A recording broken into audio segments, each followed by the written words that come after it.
Hello, my name is Eric Sorenson. I'm one of the neuromuscular physicians in the Department of Neurology at the Mayo Clinic in Rochester, Minnesota, and I'm going to be talking with you over the next 30 minutes or so about updates and development in motor neuron disease. I'm going to focus on ALS and spinal muscular atrophy because there have been some relatively recent developments in the therapeutics of these two diseases and FDA approvals of those particular conditions. And we'll talk a little bit about the background of some of these diseases. I'll spend most of my time talking about ALS.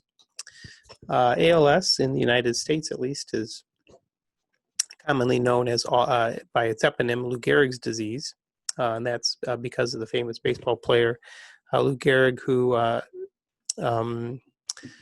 contracted the disease at the peak of his career and was famously afflicted by the condition and earned him the eponym. I'll talk a little bit about Lou Gehrig. Here you see the quote from his farewell address at Yankee Stadium, where he, after he'd received the diagnosis and was retiring from baseball, and described himself as the luckiest man on the face of the earth.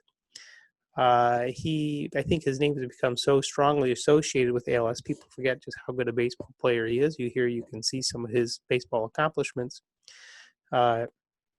He earned the nickname the Iron Horse because of his durability, playing in over 2,000 consecutive games for the New York Yankees.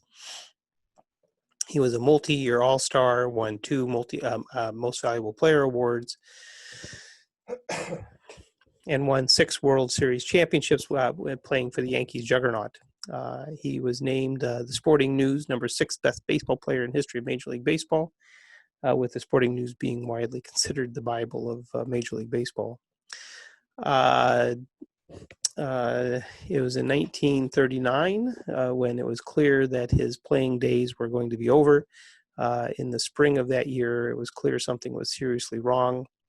He was about 20 games into the season when he was pulled from the lineup for the first time, as I said, in over 2,000 games, and was taken to the Mayo Clinic in Rochester, Minnesota, where he saw Dr. Woltman, our chairman at the time.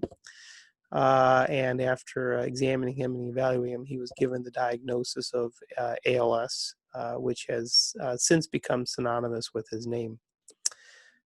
Here's a quote taken from a letter to his wife, Eleanor, describing his diagnosis. This is taken from Wikipedia.